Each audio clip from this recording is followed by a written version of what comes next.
근로복지공단 뇌심혈관계 질환 아파트 경비와 관련한 지침 내용에 따라 수면 시간이 모두 업무 시간에 산입되도록 주장하였습니다. 안녕하세요. 더드림 법률사무소의 심현노무사입니다. 오늘 소개할 사례는 아파트 경비 근로자의 과로로 인한 뇌출혈 산재 사례에 대해서 소개해드리겠습니다. A씨는 2019년부터 아파트 경비원으로 근무하던 자로 2022년 11월에 경비실에서 근무하던 중 의식 저하로 발견되어 대학병원으로 긴급 이송되었습니다. 이후 병원에서 뇌출혈을 진단받아 수술을 받고 나서 아내분께서 산재 신청을 위해 저희 더드림을 찾아주셨습니다. 이 사건의 쟁점은 크게 수면 시간을 업무 시간으로 산입할 수 있는지, 교대제 근무를 인정할 수 있는지, 정신적 긴장이 큰 업무를 수행했는지 등이 있었습니다. 사건은 구체적으로 다음과 같이 진행됐습니다.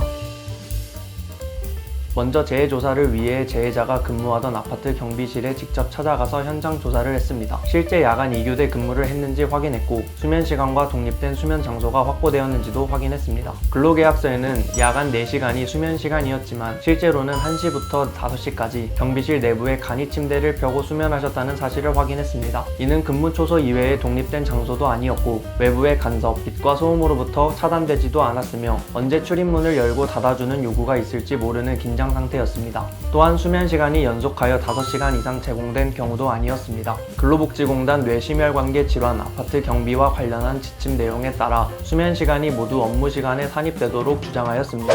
또한 A씨는 주말과 공휴일도 없이 오전에 출근하여 이길 오전에 24시간 근무하고 퇴근하는 둘 이상의 조를 나누어 서로 다른 시간대에 근로하는 경우에 해당하는 경우로 주장하였습니다.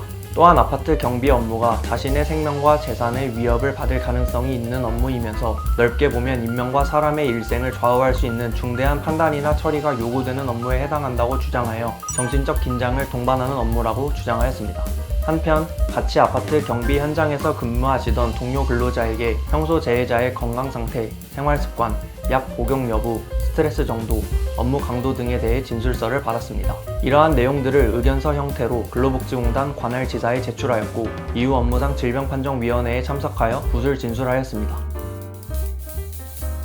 이번 사건은 재해 현장에 직접 방문하여 현장 조사하고 동료 근로자에게 진술서를 받아서 수면 시간까지 모두 업무 시간으로 산입될 수 있도록 노력했던 점들이 주요했습니다. 이를 통해 일주 평균 업무 시간이 64시간을 초과하는 만성 과로를 수행했다고 주장하여 업무와 뇌출혈 상병과의 관련성이 강한 것으로 평가받았기 때문입니다. 여기에 A씨는 충분한 휴게 시간과 수면 시간을 제공받지 못했고 수면 시간의 경우 근무 초소 이외에 독립된 수면 장소를 제공받지 못했습니다. 이외에도 격일 야간 교대제를 수행했고 경비 업무가 정신적 긴장이 큰 업무에 해당하여 업무 부담 가중 요인에 복합적으로 노출되었다고 주장했던 점도 주요했습니다. 이를 통해 산재 승인을 받아 병원 치료비와 휴업급여를 지급받고 사건을 잘 마무리 지을 수 있었습니다.